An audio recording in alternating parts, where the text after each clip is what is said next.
Benny Blanco from the Bronx, Carbon White.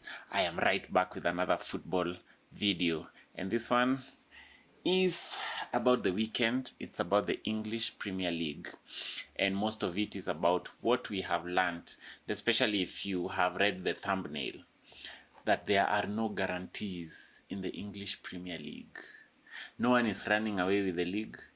No one is guaranteed to win the Premier League. This is why we love the Premier League. Yeah, and a lot has happened, and probably we will just focus on the big six. Yeah, on the big six. It's probably the big five, but we will include Tottenham in this video, just to make it interesting. Also because of the Wanyama connection. Yeah.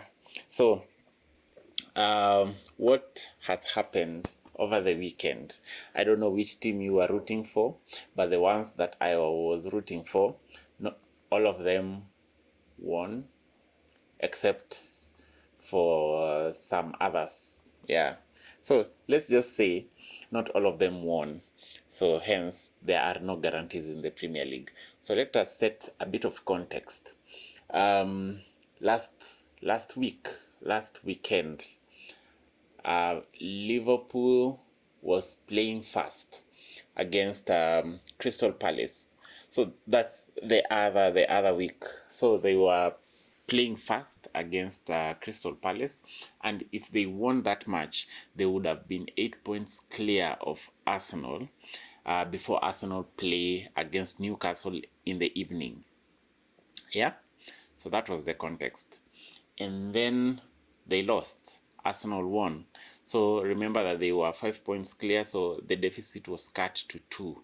Now heading into this weekend, Arsenal played fast, and a win for Arsenal would have ensured that they go temporarily on top, as we await the blockbuster game of the weekend, which was Chelsea hosting Liverpool at Stamford Bridge. So, what happened? What happened? This is what happened. Arsenal came across against West Ham. Of course, on paper, it was almost like a guarantee that Arsenal was going to win this match. But going by history, this wasn't cast in stone, because in the previous matchups against West Ham, of course, you would remember that last season Arsenal thumped West Ham 5-0 at away. Yeah, but at home at the Emirates, Arsenal lost. Yeah, so there were some back-to-back matches at the Emirates against West Ham United that Arsenal did not pick up maximum points. They did not pick up or collect any point. So that means that West Ham went ahead and won.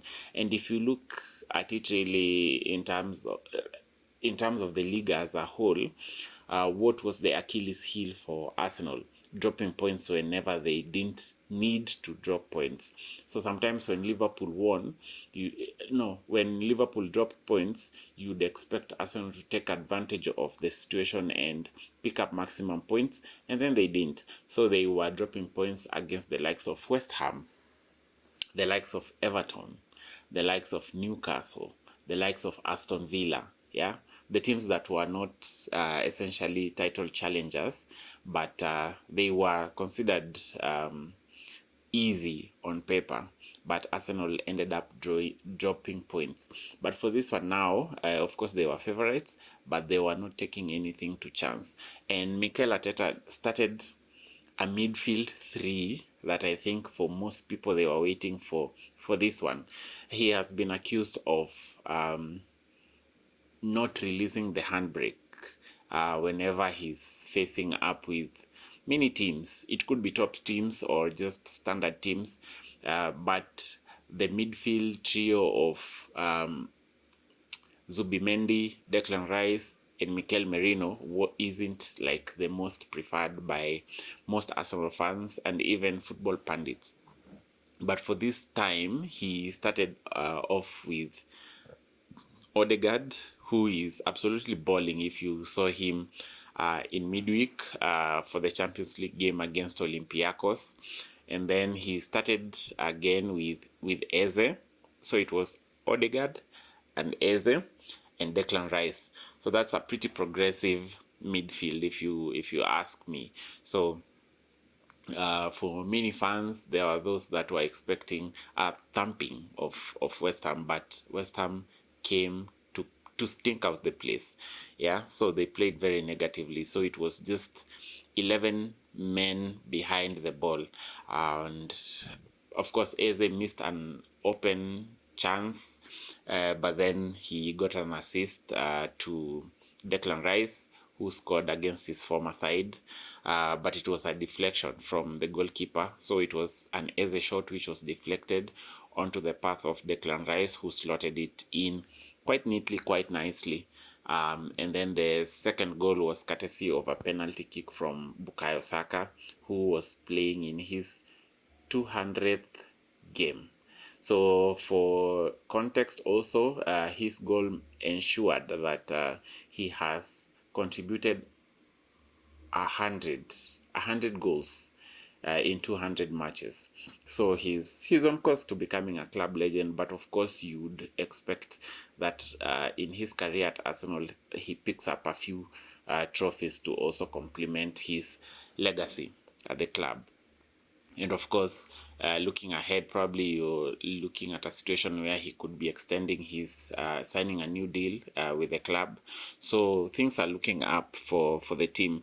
So this was kind of like the most comfortable 2-0 win you could ever see within like any kind of game, in any kind of situation, because Arsenal controlled the game for the entire period.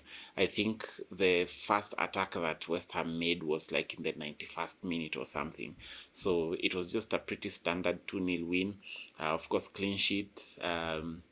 And of course increasing the tally for the goal difference. So for that moment, Arsenal went ahead temporarily at the top of the table, and things are looking quite nice for the club.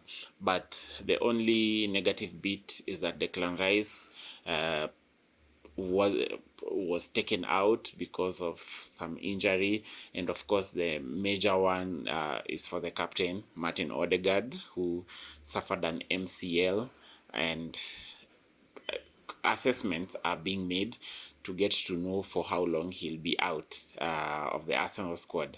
But of course, he's been a bit unlucky because he has been injured 3 times already this season. And remember that we are only just 7 matches in. So 3 times he has been taken off at halftime. Yeah. So this is quite concerning. But of course, one of the things that Arsenal fans do appreciate, and especially things that have happened in the transfer window, that in the summer transfer window that has ended, is that they have created a good squad depth. So much so that someone gets injured and you're not overly worried about who is going to cover, because there's not so much of a drop off within the team. So right now it's cruise control for Arsenal, and considering the next few matches, on paper it's supposed to be the easiest run for Arsenal, and of course the opponents for the competitors of the league, it would be very essential for Arsenal to pick up maximum points, so that whenever there are any drop-offs, Arsenal take advantage of it and go some points clear of the rest. So that was a pretty standard win for Arsenal. And then, of course, Manchester United now got back to winning ways. Of course, losing the last match against Brentford 3-1. They were at home this time round with Sunderland.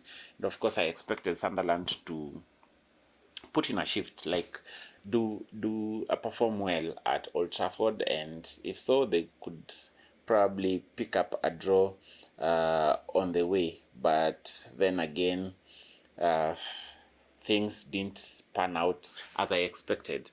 So what really ended up happening is that Manchester United won by 2-0. courtesy of Benjamin Sesko, who is finding his boots and knowing his way to the net. He scored the second goal. That was the second goal. It was a pretty scrappy goal. There were some.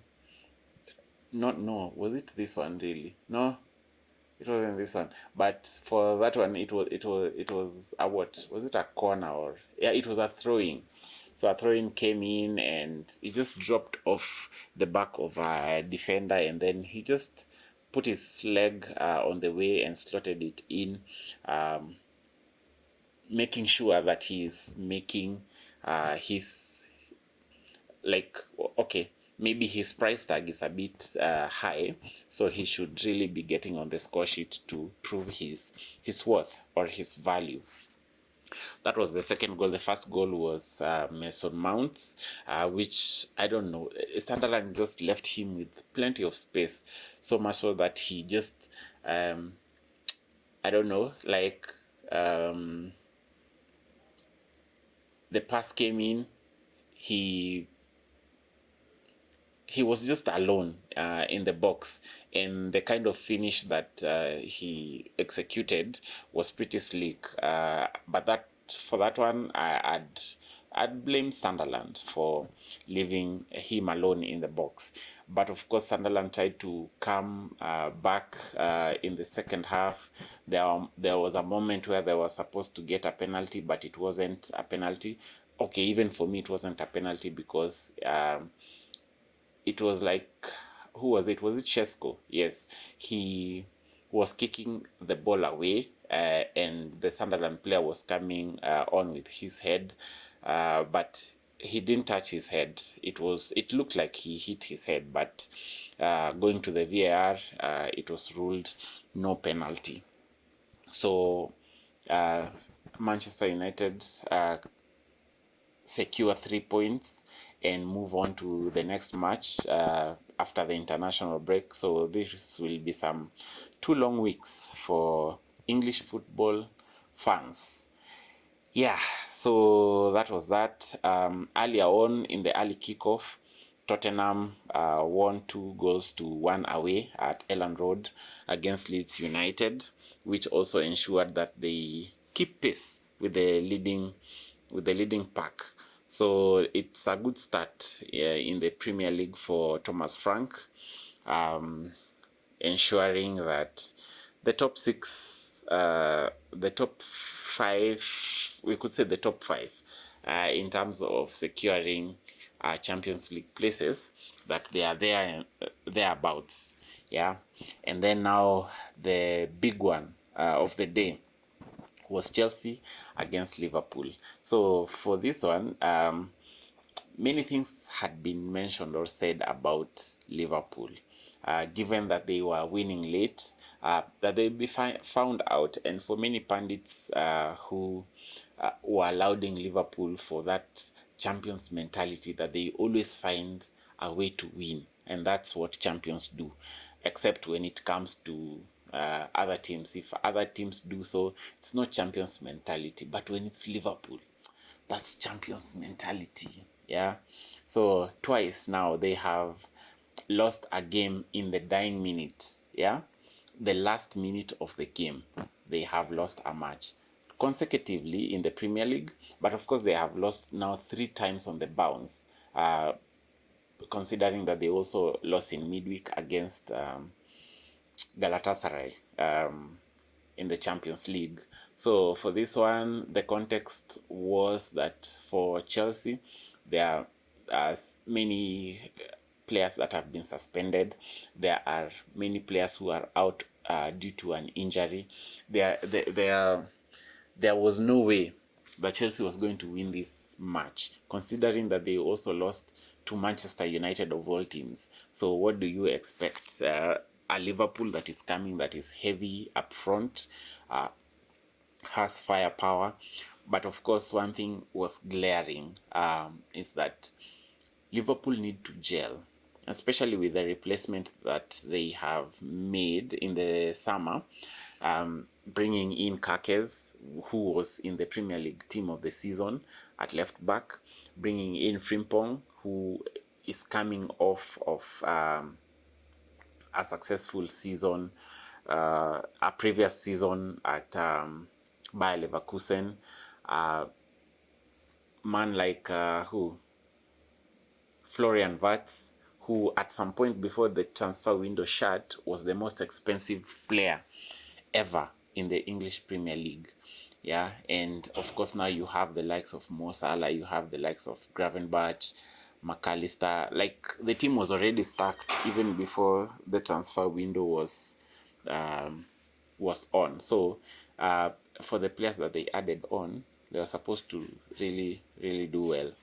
But then again, now they lost. They lost that match, courtesy of goals from like like a Wildy. Yeah, there was a Wildy goal from Moises Caicedo, who was left with plenty of room to shoot earlier on, and it was, I think, in the 9th minute, and then it was now upon Liverpool to respond. And how did Arne Slot respond? Substitute.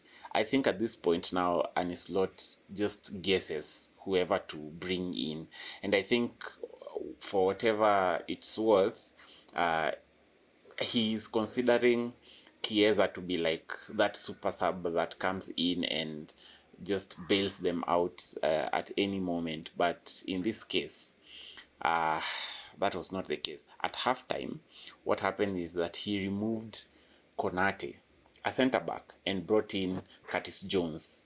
He removed who else? There were some guys that were taken off so that he brings on an attack-minded team. But he forgets that you weaken your defense, and Chelsea are also